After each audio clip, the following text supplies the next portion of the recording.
Hello dear students, Praveen பூர்வார்த்தில் second பேப்பரில் 5th கொஸ்டினுக்கு டிப்பணி கேட்குறாங்கல்ல, அது உங்களுக்கு ஏற்கனவே நான் யசோதா போட்டிருக்கேன்.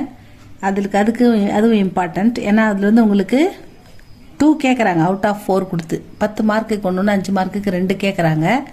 அதுக்கு ஒரு 4-5 இம்பார்ட்டண்ட் இருக்குது ஸ்டூடெண்ட்ஸ். அதில் ஒன்று வெங்கையா போட்டுட்டோம். இப்போ காந்தம் பார்க்கலாம். காந்தமும் இம்பார்ட்டண்ட்டு தான், அது பார்க்கலாமா? कांतम मुनिमाणिक्यम नरसिम्हराव द्वारा रचित कहानी मेरी पत्नी का प्रमुख पात्र कांतम है. मुनिमाणिक्यम जी எழுதின मुनिमाणिक्यम नरसिम्हराव द्वारा அவர் மூலமாக ரச்சித் அளிக்க வழங்கப்பட்ட எழுதப்பட்ட கஹானி கதை மேரி பத்னி என்னுடைய மனைவி का प्रमुख पात्र कांतम है. இந்த மேரி பத்னின்ற நாடகத்துல கதையில முக்கியமான பாத்திரம் காந்தம். कांतम एक सशक्त और दृढ़ स्वभाव की व्यवहार कुशल गृहिणी है.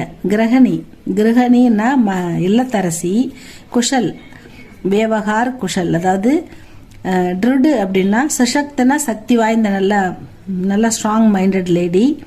அவர் ட்ருடு ஸ்வபாவுக்கு வியவகார் நேர்மையான நன்னடத்தை உள்ள குணம் கொண்ட ஒரு குஷல் கிரகணி, ஒரு இல்லத்தரசி அப்படின்னு சொல்றாங்க. कांतम पति के मार्गदर्शक और सलाहकार के रूप में वह कहानी में अपना स्वतंत्र व्यक्तित्व स्थापित करती है. पति கணவனுடைய மார்கதர்ஷக் வழிகாட்டியாக இருக்கிறாங்க. அவர் சலாஹுக்கார் ஆலோசனையாளராகவும் இருக்காங்க. கணவருக்கு ஒரு சிறந்த வழிகாட்டியாகவும் அவர் சலாஹுக்கார் ஒரு ஆலோசனைக்காரராகவும்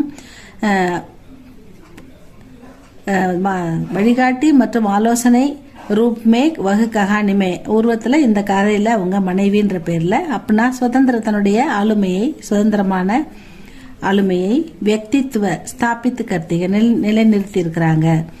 காந்தம் தன்னுடைய கணவருக்கு ஒரு வழிகாட்டியாகவும் ஒரு ஆலோசகராகவும், அதாவது காந்தம் ஏக சசக்துனா நல்ல சக்தி வாய்ந்த சக்தினா சக்தி தான்.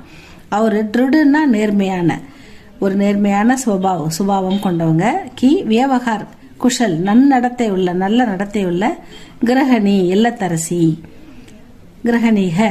पति के மார்கதர்ஷக்னா வழிகாட்டி, அவர் சலாஹுக்காரனா ஆலோசனைக்காரர், கே ரூப் மே போன்ற உருவத்துல, வகு கஹானி மே அப்பனா சுதந்திர கதையில அவங்க சுதந்திரமா செயல்படுற ஒரு व्यक्तित्व